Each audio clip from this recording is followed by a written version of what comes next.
Hello and welcome to World Talks here on TVP World with me, Ashim Kumar. Poland is seeing a nationwide farmer protests as anger grows over the European Union's planned trade agreement with the Mercosur bloc. Farmers warn the deal could open the floodgates to cheaper agricultural imports, undercutting domestic producers already struggling with low prices and rising costs.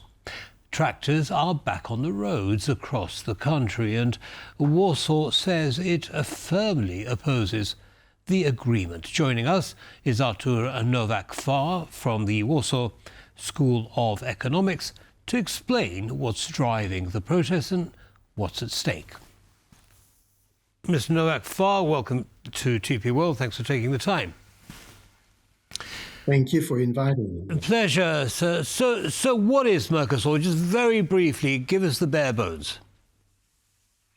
Well, it is a trading bloc, which gathers together the number of South American states and which form the free trade bloc, which is up to conclude any trade agreements with other nations in the world. Right. So Mercosur is essentially the EU of South America. Is that fair in terms of a trading bloc?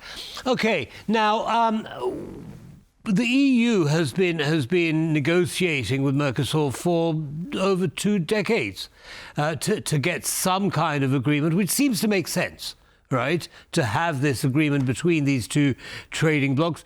Why has it taken so long to reach any form of agreement?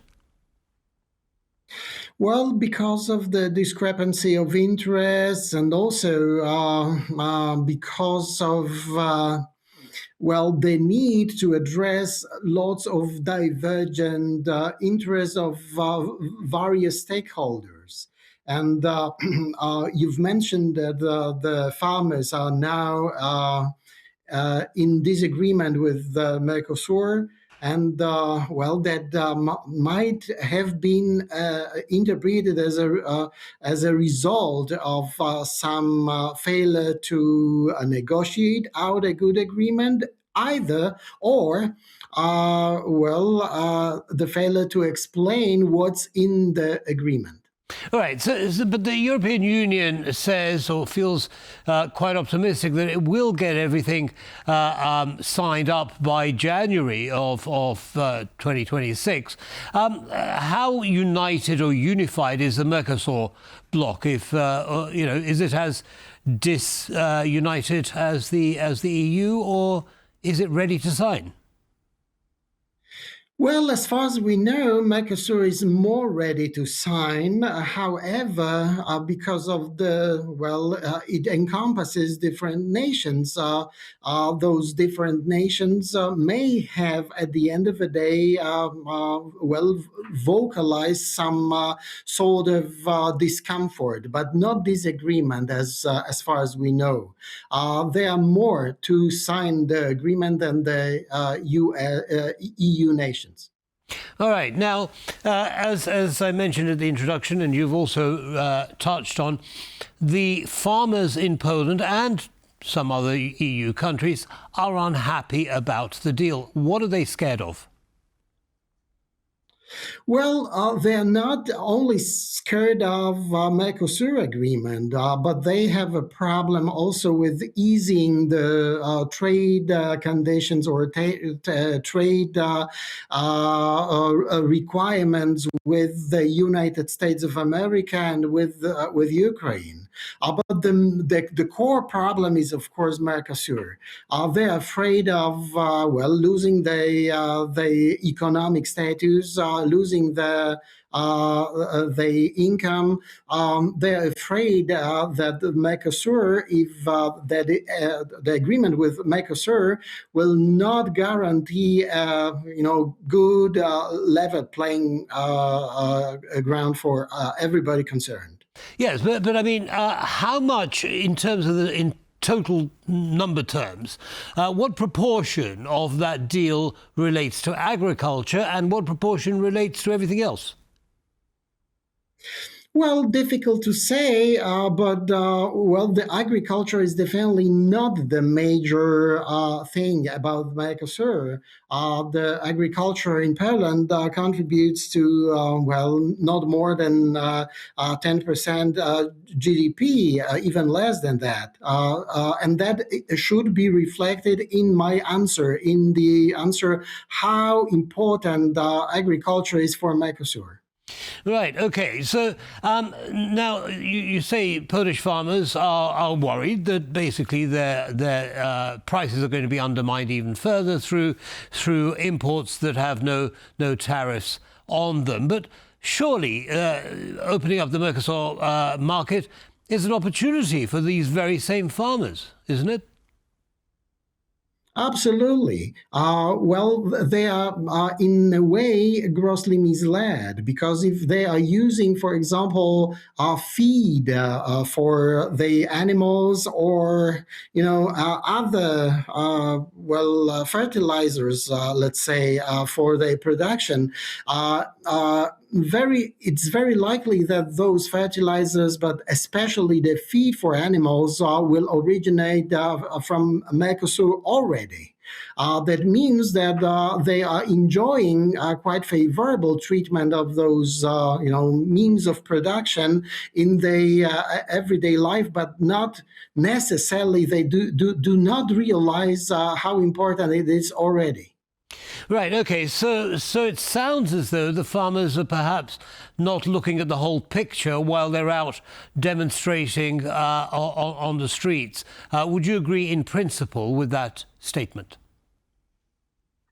Absolutely, because if you just talk about your income, about the cost of production, and so on, and also they talk about the quality of goods, agricultural goods, which are going to be imported to the European Union, claiming that the quality of those goods will be lower and would not meet the EU standards. They are greatly misled because all those products will have to meet the EU standards, and besides, they will enjoy and they will continue to enjoy cheap access to the means of production, agricultural production, which I've already mentioned. As well as, of course, the markets in South America for their goods. Now, much of this talk has been about agriculture, but it's, as you say, probably only around 10% of the value of the whole deal. What other industries are involved, and how will Poland benefit, or how will those industries in Poland benefit from this deal? Well, all other industries will benefit, especially automobile and automobile-related industries. But when you look at the list of what is important for the Polish economy, that would be machinery, that would be chemical industry, that would be the paper producing industry, and all those industries will definitely benefit from Mercosur.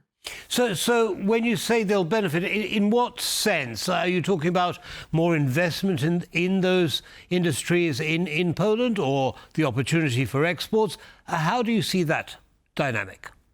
Well, Mercosur is about the opportunity to export and the opportunity also to get something cheaper, which otherwise will have to be bought somewhere else in the world at the higher prices.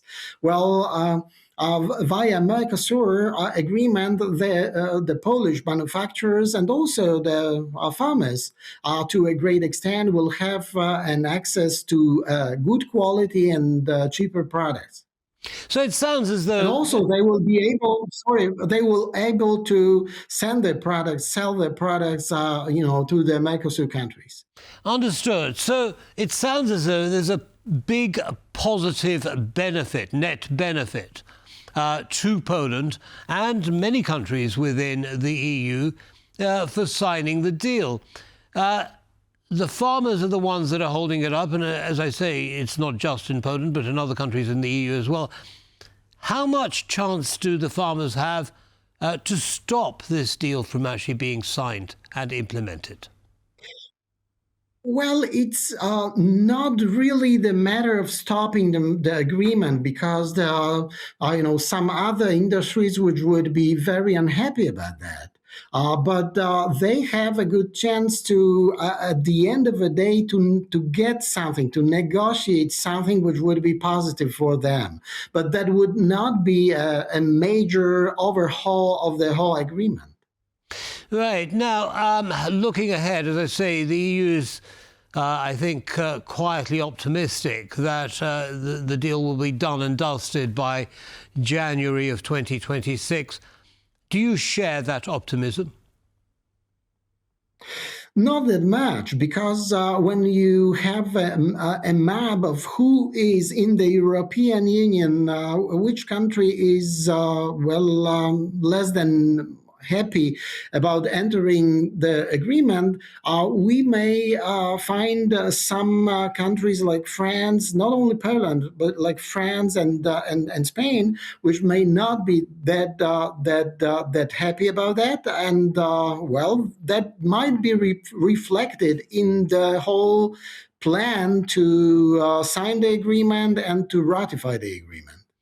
Well, let's hope it's not delayed too much longer, certainly not for another 25 years.